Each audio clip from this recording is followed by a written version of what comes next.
वक्रतुंड महाकाय सूर्यकोटि समप्रभ निर्विघ्नं कुरु मे देव सर्वकार्येषु सर्वदा।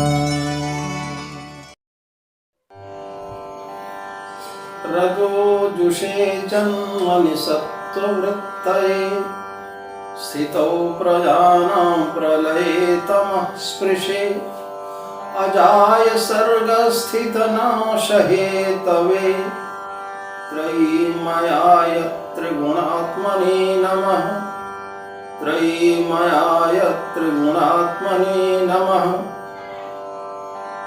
आज हमारी इस व्याख्या का विषय आचार्य मम्मट द्वारा विरचित काव्य प्रकाश के प्रथम उल्लास के अंतर्गत प्रयोजन विषय कारिका है। आचार्य मम्मट ने वहां पर उस कारिका के पहले लिखा है, इहा विधेयम सप्रयोजन मित्या। इस हमारे काव्य प्रकाश में जो अभिधेय है, अभिधेय का माने अभिधातुम योग्यम अभिधेयम, काव्य प्रकाश है अभिधेयम किम अस्ति काव्यम। तो आचार्य मम्मट ने वहां पर व्यक्त किया कि हमारे इस काव्य प्रकाश के अंतर्गत अभिधेय माने काव्य यह प्रयोजन के साथ है, इसलिए प्रयोजन को कहा जा रहा है। और प्रयोजन एक ऐसा बिंदु है, एक ऐसी आवश्यकता है कि एक मूर्ख व्यक्ति भी बिना किसी प्रयोजन के किसी कार्य को नहीं करता। कहा भी जाता है, प्रयोजन मनुद्दिश्य मंदोपि न प्रवर्तते। एक मंद बुद्धि का व्यक्ति भी प्रयोजन का त्याग करके वो कभी किसी कार्य को नहीं करता, कुछ न कुछ जरूर प्रयोजन होता है। आज इस दिशा में हम आचार्य मम्मट की प्रयोजन विषय कारिका को पढ़ते हैं। आचार्य मम्मट ने लिखा हुआ है, काव्यम यशसेऽर्थ कृते व्यवहार विदे शिवेतरक्षतये सद्यः पर निर्वृतये। ध्यान दीजिएगा, बड़ी भूल हो जाती। 90% इस स्थान पर भूल कर बैठते हैं। वो कहते हैं सद्यः पर निवृत्तये, तो काव्य निवृत्ति के लिए नहीं होता कि काव्य के अध्ययन से व्यक्ति निवृत्त हो जाए। तो है क्या, सद्यः पर निर्वृतये। फिर सुनिएगा, काव्यम यशसेऽर्थ कृते व्यवहार विदे शिवेतरक्षतये सद्यः पर निर्वृतये कांता संमिततयोपदेशयुजे। काव्य यश के लिए होता है, काव्यम यशसे, काव्यम अर्थ कृते, और काव्य धनोपार्जन के लिए होता है। काव्यम व्यवहार विदे, और काव्य व्यवहार की जानकारी प्राप्त करने के लिए हुआ करता है। काव्यम यशसेऽर्थ कृते व्यवहार विदे शिवेतरक्षतये। शिव क्या है, वो है मंगल, और शिवेतर क्या है, मंगल से इतर, वही क्या है शिवेतर। शिव धन इतर शिवेतर, यहां पर गुण संधि हो गई है। और शब्द है क्षति। क्षति क्या है, विनाश। तो क्षति शब्द का चतुर्थी विभक्ति एक वचन में क्षतय रूप बनेगा।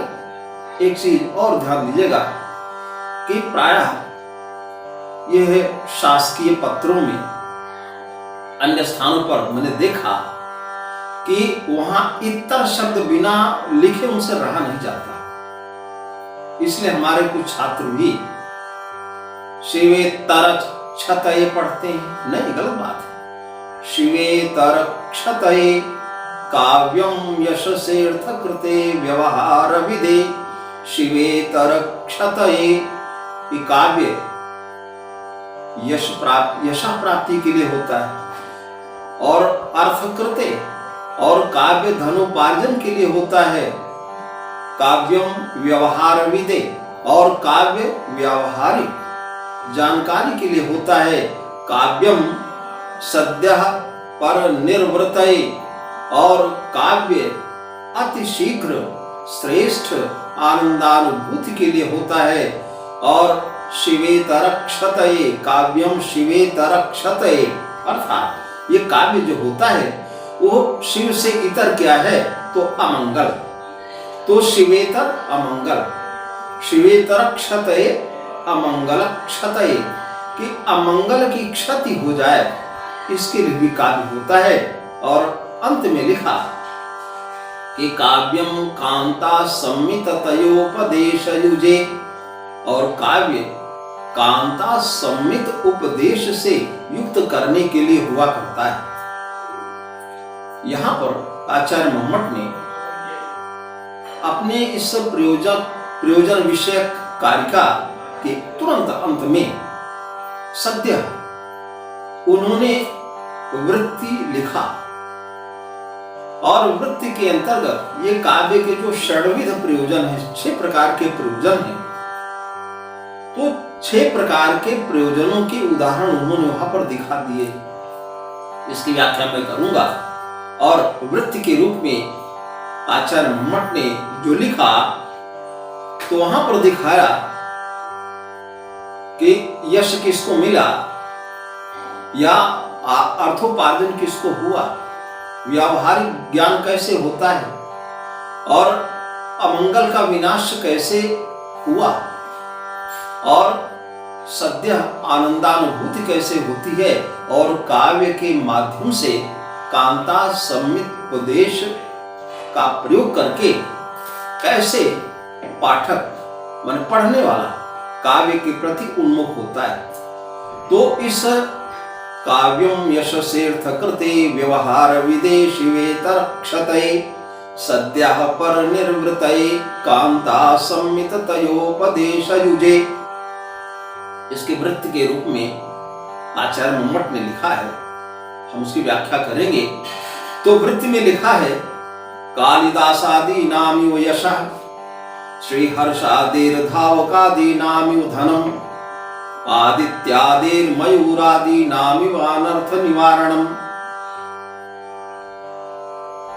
और उसी क्रम में इन्होंने दिखाया सकल प्रयोजन मूलभूतम समनंतरमेव विगलित वेद्यांतरमानंदम प्रभु सम्मित शब्द प्रधान वेदादि शास्त्रेभ्यः सुहृद सम्मित अर्थ तात्पर्यवत् पुराणादि इतिहासेभ्यश्च शब्दार्थयोर गुणभावेन रसांगभूत व्यापार प्रवणतया लोकोत्तर वर्णना निपुण कविकर्म तत्कांतेव सरसतापादनेनाभिमुखीकृत्य रामादिवर्तितव्यं न रावणादिवत्युपदेशं कवेः सहृदयस्य च यथा योगं प्रकटयतीति सर्वथा तत्र यतनीयम्।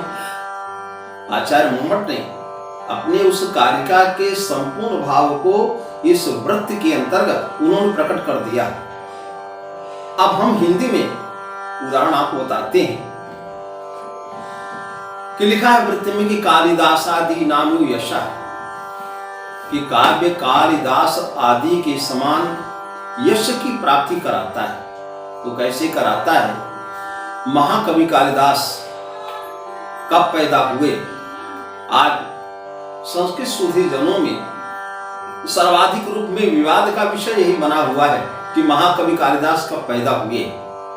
कोई बताते हैं ईसा पूर्व प्रथम शताब्दी में, कोई बताते हैं ईसा की प्रथम शताब्दी में, और कोई कहते हैं कि ईसा की द्वितीय शताब्दी में, कोई कहते हैं ईसा की चतुर्थ शताब्दी में, और कुछ लोग कहते हैं ईसा की षष्ठ शताब्दी में। और महाराज भोज के दरबार के अंतर्गत जो भी घटित हुआ उसे बल्लाल कवि ने 16वीं शताब्दी में भोज प्रबंध के रूप में एक काव्य का स्वरूप दिया और उस काव्य के अंतर्गत महाराज भोज के दरबार में अनेक सुधी, अनेक कवि वहां पर विद्यमान थे। उसमें कालिदास, माघ इत्यादि कवियों का नाम दिया गया है। तो इस प्रकार से इस विषय में अनेक मत मतांतर हैं, उस पर हमको नहीं जाना है।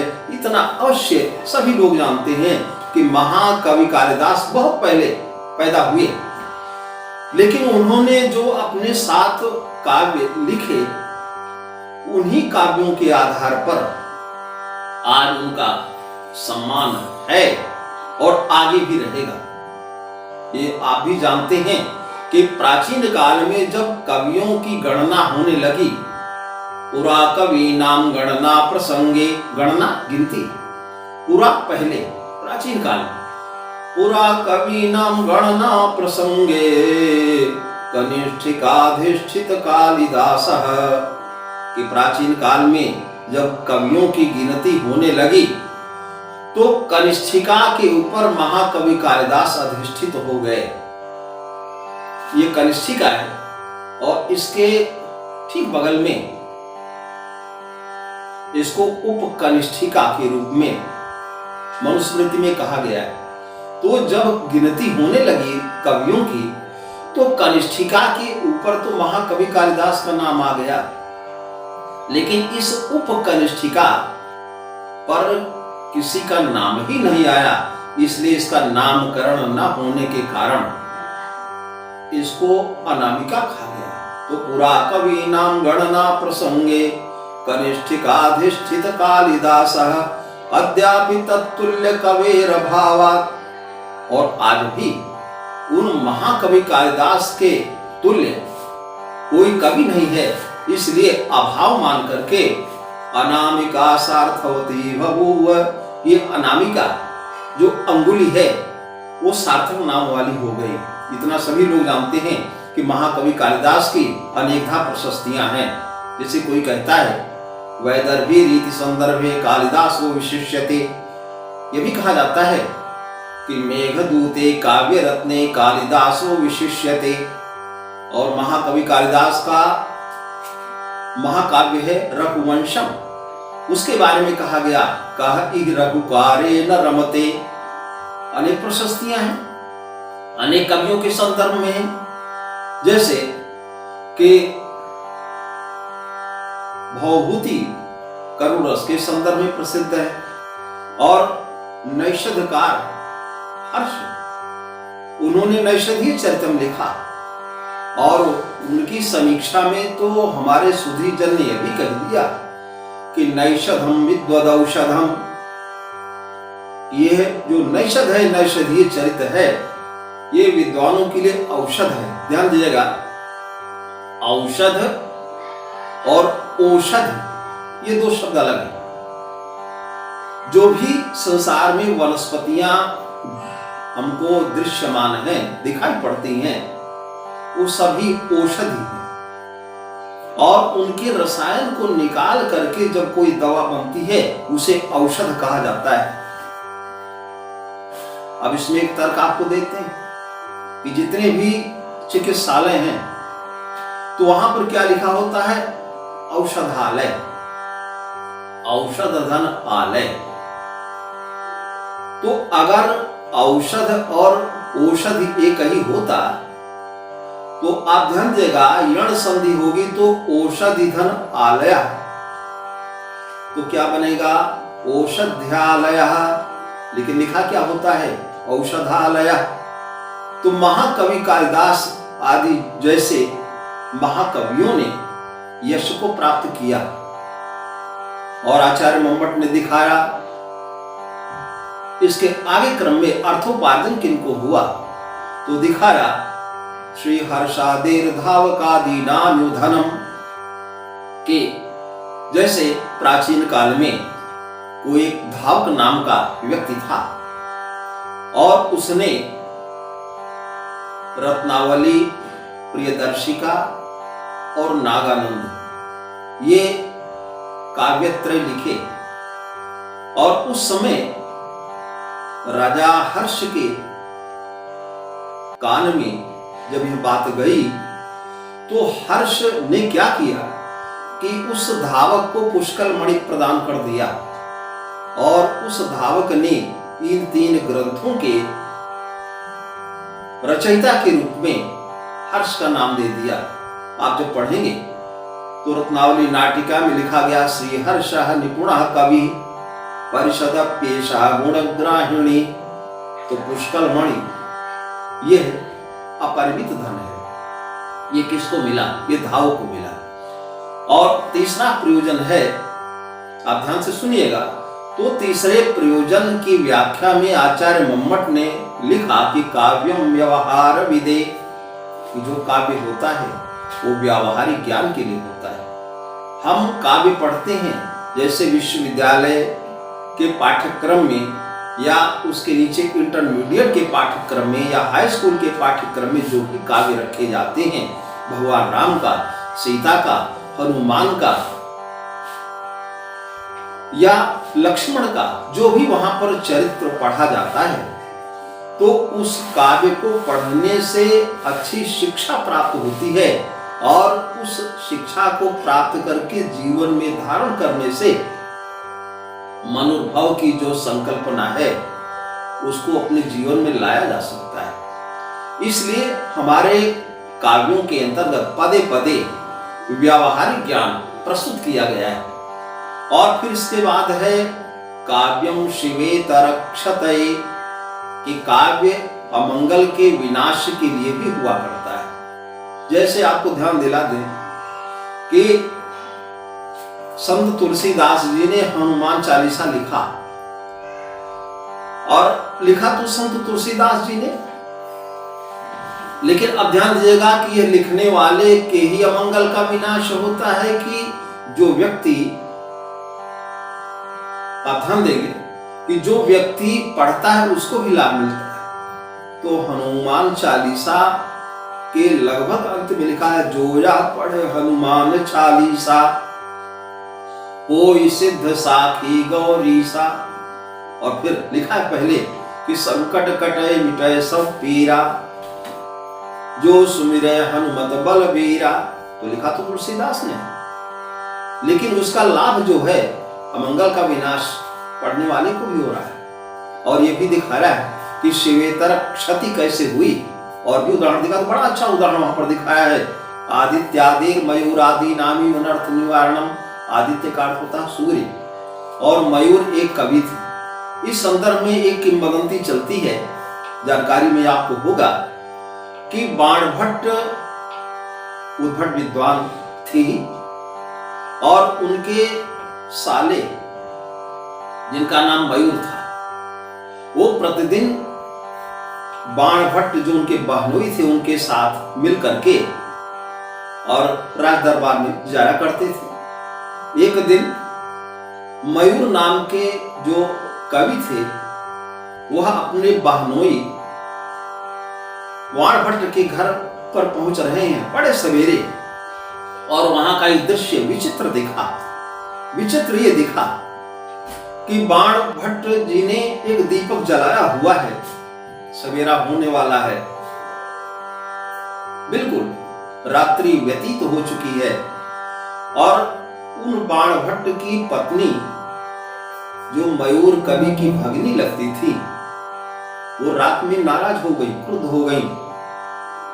और जब क्रुद्ध हो गई तो उनको मनाने के लिए बाणभट्ट ने बहुत प्रयास किया, नहीं बात बनी। तो बाणभट्ट ने क्या किया कि उन्होंने श्लोक रचना प्रारंभ कर दिया। गत प्राया रात्रि, कि प्राय रात्रि व्यतीत हो गई। गत प्राया रात्रि कृष्णतनु शशि शीर्यत इव, और दुबले शरीर वाला चंद्रमा हो गया। प्रातः काल जब होने को होता है तो चंद्रमा मलिन हो जाता है। कृष्णतनु शशि शीर्यत इव। अब फिर आगे देखिए, तो इस प्रकार से दूसरा चरण हो गया, शिखरणी छंद है। फिर सुनिएगा, गत प्राया रात्रिः कृशतनुषसि शीर्यत इव प्रदीपोऽयं निद्रावशमुपगतो गूणत इव। ये जो बड़ा दीपक जल रहा है, क्या हमारे बहनोई बाणभट्टी जी को पता नहीं है कि दिन हो गया, दीपक बुता देना चाहिए, लेकिन वो दीपक जो है वो घूर्णन क्रिया में लग गया है। घूर्णन क्रिया का होता है कि अपने एक ही दूरी पर घूमना। ये बार बार 3 चरण बाणभट्ट जी कहते जा रहे थे और कुछ क्षण तो रुक गए। वहां पर मयूर कवि और खड़े हो गए। जब देखा कि उनके बहनोई 3 चरण बराबर पढ़ रहे हैं तो चौथा चरण नहीं उठ रहा है, तो रहा न गया और मयूर कवि ने चौथा चरण पढ़ ही दिया। कुछ प्रत्यासत्या हृदयमपिते चंडी कठिनम। अब पूरा श्लोक फिर से सुनिएगा, यद्यपि इसमें अश्लीलता है, बाद में चतुर्थ चरण में फिर से पढ़ रहा हूं। गत प्राया रात्रिः कृशतनुषसि शीर्यत इव प्रदीपोऽयं निद्रावशमुपगतो गूणत इव प्रणामान्तो मानस्त्यजप्सि तथापि न क्रुधमहो कुच प्रत्यासत्या हृदयमपि ते चंडी कठिनम। तो मयूर कवि का जैसे ये कहना कि कुछ प्रत्यासत्या हृदयमपि ते चंडी कठिनम, मर्यादा भंग हो गई ना, तो अंदर से मयूर कवि की बहन ने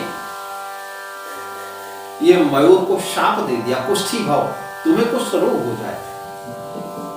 और यदि किसी का स्वास्थ्य गड़बड़ हो तो आज भी शास्त्रों में कहा गया है कि आरोग्यम भास्करादिच्छेद, यदि किसी को आरोग्य लाभ करना है तो भगवान भास्कर का पूजन करे, स्तवन करे, उनकी सेवा करे। वो अब बड़ी परेशानी हुई, राज दरबार में जाना तो दूर रहा, तुरंत मयूर कवि को कुष्ठ रोग हो गया। अब उस कुष्ठ रोग का निवारण होता कैसे? तो मयूर कवि ने, जिसको मयूर शतकम कहते हैं या उसी को सूर्य शतकम कहते हैं, तो भगवान भास्कर को, सूर्य को मान करके 100 पद्यों वाला एक शतक तैयार कर दिया। और जब एक शतक काव्य तैयार कर दिया तो स्वयं ही उस शतक के एक एक पद्य को पढ़ते मयूर कवि आगे बढ़ते गए और जिस समय वे 100वें पद्य को पढ़ चुके उसी समय उनका कुष्ठ रोग दूर हो गया। अब आप बताइए कि उस मयूर शतक या सूर्य शतक के पढ़ने से मयूर कवि का कुष्ठ रोग वो दूर हो गया। तो इस प्रकार से अमंगल का विनाश हुआ ना।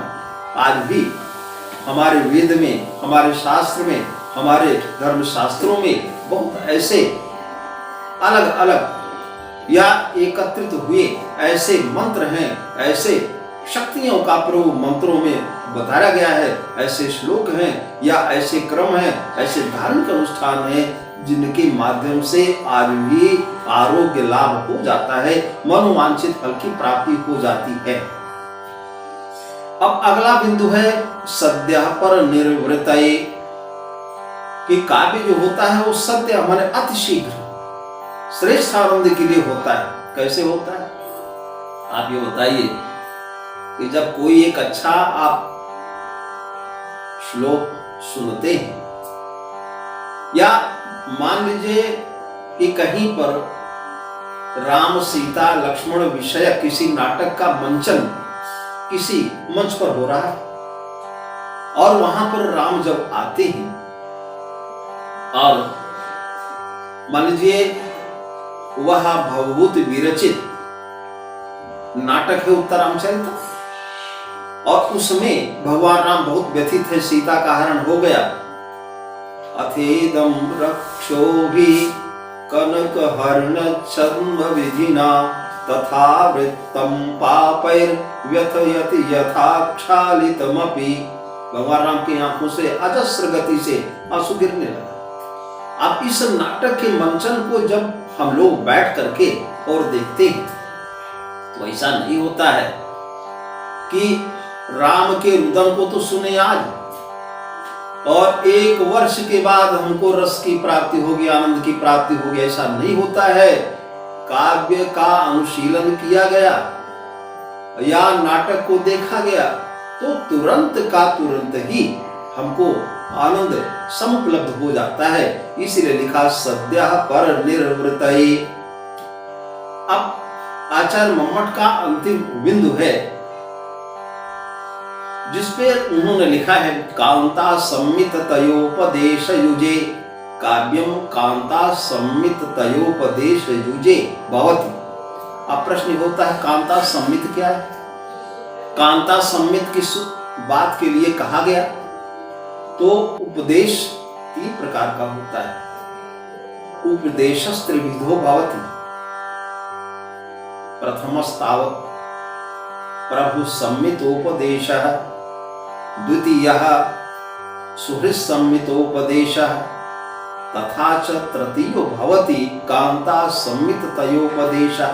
पहला होता है प्रभु सम्मित उपदेश, दूसरा होता है कांता सम्मित, दूसरा होता है सुहृत् सम्मित उपदेश और तीसरा होता है इसे कहते हैं कांता सम्मित उपदेश। तीनों में अंतर क्या है? तो आचार्य मम्मट ने अपनी वृत्ति में स्पष्ट कर दिया है। प्रभु सम्मित शब्द प्रधान वेदादि शास्त्रेभ्यः, जैसे हमारे वेद हमारे शास्त्र तो इनमें शब्द की प्रधानता होती है। जैसे कोई राजाज्ञा जब निर्गत होती है, कोई शासनादेश निर्गत होता है तो उसमें शब्द की महत्ता होती है, शब्द का महत्व हुआ करता है, शब्द का प्राबल्य हुआ करता है। तो हमारे वेद हमारे शास्त्र इनके जो भी आदेश हैं, इनके जो भी वचन हैं उनमें शब्दों की प्रधानता होती है। तो काव्य का जो उपदेश कांता सम्मित है वो वेदादि शास्त्रों से हटके हुआ करता है। और दूसरा उपदेश क्या है? सुहृत् सम्मित उपदेश। सुहृत् सम्मित उपदेश कैसे होता है इसका एक बहुत अच्छा उदाहरण हम आपको सुनाते हैं। काव्य प्रकाश के दशम उल्लास में उपमा अलंकार के संदर्भ में आचार्य मम्मट ने एक बहुत अच्छा वहां पर उपदेश दिखाया है और उपदेश आपको हम सुनाते हैं। तो वहां पर दिखाया है कि एक मित्र के घर आता है और आने वाले उस मित्र को वो जानकारी नहीं है कि वो किस दुर्विनीत व्यक्ति के चंगुल में फंसा हुआ है। तो मित्र से कह रहा है करवाल इवाचारस्तस्य वागमृतोपमा, कि देखो मित्र ऐसा है तुम्हारे पास आए अच्छा हुआ, लेकिन तुमने जिनका साथ किया हुआ है उसका आचरण कैसे है? वो करवाल के समान है। करवाल क्या है? करवाल उसको कहते हैं जिसमें आकार प्रकार तो तलवार की तरह होता है लेकिन जिसमें धार दोनों तरफ होती है। जैसे आपने ध्यान दिया होगा संयोग से इस समय रामायण का प्रसारण दूरदर्शन पर हो रहा है और उसमें आपने देखा होगा अभी जल्दी ही हुआ कि माता भगवती सीता अशोक वृक्ष के नीचे बैठी हैं और वहां अनेक राक्षसियां ऐसे हथियार को ली हैं जो बड़े लंबे हैं और उनमें दोनों तरफ धार है, दोनों तरफ से मारने की क्षमता उसमें है। उसको क्या कहते हैं? करवाल। तलवार दूसरी होती है, एक तरफ धार होती है, और करवाल उसको कहते हैं जिसमें दोनों तरफ धार होती है और नोक की तरफ से किसी की प्राण को लिया जा सकता है। तो उस मित्र ने समझाना शुरू कर दिया करवाल इवाचारा, कि देखो मित्र तुम उनके साथ फंस गए हो, वो व्यक्ति ठीक नहीं है, उसका जो आचरण है वो करवाल के समान है। और तस्य वागमृतोपमा, और इसकी जो वाणी है वो अमृत के समान है, लेकिन आचरण वैसा नहीं है। आचरण उसका कैसा है?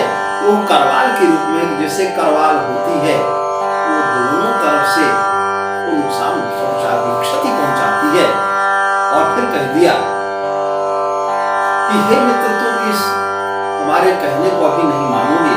करवार इवाचारस्तस्य वागमृतोपमा विषकल्पम मनोवेशी। लेकिन उस दुष्ट का मन जो है वो विष के समान है। जैसे विष किसी को छोड़ता नहीं है, मार दिया करता है, वैसे उस व्यक्ति का जो मन है वो विष के रूप में है। हमारे कहने से तुम भी जानोगे, लेकिन इतना अवश्य है कि यदि तुम जीवित रह गए तब तुम उसको जरूर समझ जाओगे। एक मित्र को इस तरह से उपदेश देता है, उसमें शब्द की प्रधानता नहीं होती, उसमें तात्पर्य आदि या जो भी आप समझ लें, तो इस प्रकार से उसमें एक ऐसा भाव होता है कि हम ऐसा कह रहे हैं, आप मानिए या ना मानिए, किंतु काव्य का उपदेश कैसे होता है, उसके उपदेश को कहा गया कांता संबित उपदेश। कांता संबित, कांता नारी महिला, ये उपदेश कैसे होता है कि जैसे कोई नारी, जैसे कोई पत्नी अपने पति के समक्ष अपने हाव भाव को प्रकट करके, कितना भी कठिन कार्य होता है उसको करा लिया। हमारे आदरणीय महाकवियों ने ऐसे ही काव्यों की रचना किया है जिनके उपदेश वो कांता संबित के समान होते हैं, और उसमें ये बराबर भाव बना होता है कि रामादि वर्तितव्यम। देखो भाई, राम आदि के समान इस संसार में आचरण करना चाहिए, न रावण आदिवत, और रावण आदि के समान आचरण नहीं करना चाहिए। भगवान श्री रामचंद्र जी जो मर्यादा पुरुषोत्तम थे, उन्होंने सदाचार को ग्रहण किया। आचरण हमेशा उनका बहुत ही प्रशंसनीय रहा, इसलिए आज लोग वंदनीय है, अभिनंदनीय है, हम लोगों के पूजनीय है। लेकिन रावण था लंकाधिपति, दुराचारी था, सदाचार से बहुत दूर था, अच्छे वंश में जन्म हुआ था, ऋषि पुलस्त्य के परिवार में उसका जन्म हुआ था, लेकिन दुराचारी था। दुराचरण के कारण आज उसके आचरण को कोई भी अपने मन में भी नहीं लाता है, व्यवहार में लाने की बात दूर है। इसलिए हमारे जितने काव्य हैं उनके द्वारा उपदेश यही दिए जाते हैं, देखो भाई, इस संसार में अगर अच्छे ढंग से जीवित रहना है तो हमें राम आदि के समान ही अपने अच्छे आचरण को प्रस्तुत करना चाहिए, धारण करना चाहिए, और कभी भी रावण आदि के समान आचरण नहीं करना चाहिए। तो हमारे ये जो काव्य प्रकाश के अंतर्गत 6 प्रकार के प्रयोजन कहेंगे कि काव्य धनोपार्जन के लिए होता है, काव्य यश प्राप्ति के लिए होता है, ठीक है ना, काव्य यश प्राप्ति के लिए होता है, काव्य धनोपार्जन के लिए होता है, काव्य व्यवहारिक ज्ञान को प्राप्त करने के लिए होता है, और काव्य अमंगल का विनाश करने के लिए होता है। और यह काव्य या इस काव्य का प्रयोजन होता है यह भी कि यह काव्य ये सद्य आनंदानुभूति कराता है, और यह काव्य कांता संबित उपदेश प्रदान किया करता है। इसीलिए अपने जीवन में सत काव्यों का ही अध्ययन करना चाहिए। कहा गया है कि सत काव्य ही अनुशीलनीय होता है, सत काव्य ही पठनीय होता है। एक जगह तो ये भी लिख दिया गया कि दुष्टेनेव काव्येन, कि जैसे किसी का दुष्ट पुत्र हो जाए, उसी प्रकार से अगर किसी ने दूषित काव्य को बना दिया जिसमें सदाचार नहीं है, तो जैसे दुष्ट व्यक्ति का बेटा जहां पर भी जाता है लोग यही कहते हैं, देखो ये इतना दुष्ट है, उनका बेटा है। तो उस दुष्ट बेटे का नाम तो गड़बड़ होता ही है, लेकिन उसके साथ में पिताजी का भी नाम आता है। बड़े कष्ट की बात है। इसलिए हम सभी लोगों को ध्यान देना चाहिए कि हम अपने जीवन में सत्य काव्य का अनुशीलन हमेशा किया करें। अंत में हम सभी के प्रति शुभकामना व्यक्त करते हुए और अपनी वाणी को यहीं पर विराम देते हैं। धन्यवाद।